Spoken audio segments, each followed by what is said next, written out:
Adivinen cuál es el país que produce más petróleo en el mundo. ¿Arabia Saudita? ¿Irak? ¿Irán? Ninguno de los anteriores. Con 13 millones de barriles al día, el mayor productor es Estados Unidos. La coronación es reciente y es una de las razones por las que se ha caído el precio del petróleo. Estados Unidos está comprando menos porque está produciendo mucho más. Y todo esto tiene un responsable, el fracking. ¿Qué es el fracking? Es una técnica para extraer petróleo y gas de lugares que antes no se dejaban. Rápido repaso geológico. Todo el petróleo está almacenado en formaciones de rocas. Algunas de estas formaciones tienen poros o grietas que dejan fluir el petróleo, otras no. Las que no eran un problema para la industria petrolera, pero ahora que existe el fracking ya se puede sacar petróleo de ahí. Es más fácil entender todo esto si hablamos de un concepto clave, la presión.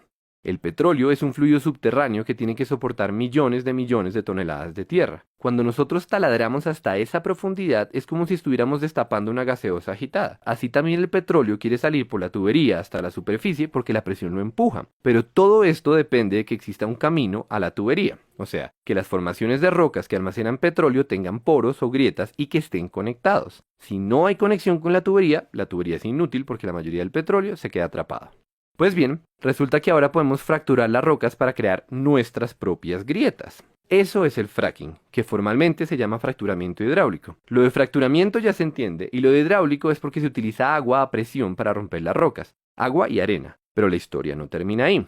Para llegar a donde está el petróleo hay que perforar más o menos 2 kilómetros para abajo y otros 3 kilómetros de lado. Eso quiere decir que la tubería es demasiado larga y hay un montón de fricción, o sea que el agua que se inyecta pierde potencia a medida que avanza. La solución técnica de este problema es mezclar el agua y la arena con químicos que lubrican la tubería y así se combate la fricción que le quita poder al chorro. Pero ese cóctel es una para el medio ambiente y por eso el fracking es tan polémico. Para ser claros, no es que los pozos convencionales sean amigables con el medio ambiente, es que el fracking es peor. Básicamente estamos contaminando grandes cantidades de agua para romper rocas y buena parte del agua sucia que metemos se devuelve a la superficie todavía más sucia porque esas rocas tienen metales pesados y compuestos radioactivos. La contaminación es tanta que ya no es posible tratar el agua para hacerla potable. O sea, esa agüita se perdió y para siempre.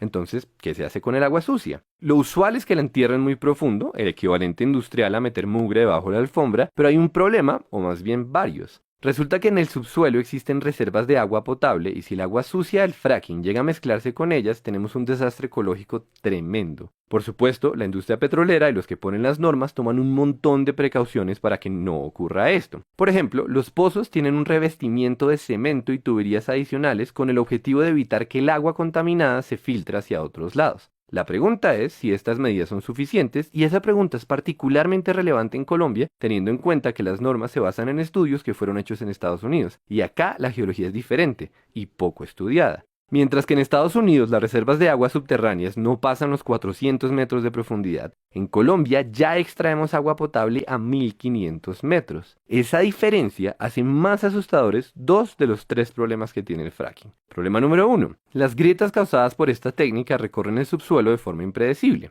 Eso quiere decir que corremos el riesgo de conectar los yacimientos de petróleo y el agua contaminada con otras fuentes de agua. Problema número 2. El casing, o sea, la capa de protección para la tubería, solo llega hasta cierta profundidad, es decir, que el agua contaminada se puede filtrar por debajo. Y, problema número 3, el casing es una solución temporal. No se sabe qué pasa después de muchos años de desgaste en la estructura, y ya existen varios ejemplos de pozos en los que se comienza a filtrar el agua sucia. Y entre paréntesis, también se ha hablado de la asociación del fracking con el incremento de temblores, pero se argumenta que en los pocos casos en los que ocurre las magnitudes son despreciables. Ahora bien, dicho todo eso, es importante saber que hay más de 1 millón de pozos de fracking en el mundo, y ese dato es muy diciente. Nos dice que las consecuencias negativas del fracking teóricamente se pueden controlar, por lo menos a corto plazo, y también nos habla del rol protagónico del petróleo en la economía. Es que son 1 millón de pozos aumentando las reservas mundiales, y la cifra va creciendo, lo que nos trae de vuelta a Colombia. Colombia, que está por encima del 85% de los productores de petróleo del mundo. Colombia, cuya economía depende en buena parte de esta industria, pero también Colombia, la que solo ha explorado 9 zonas en lo que va de este año, porque cayó el precio del petróleo y por tanto cayeron las inversiones. Para bien o para mal, esta es una industria a la que pertenecemos y tenemos que tomar decisiones.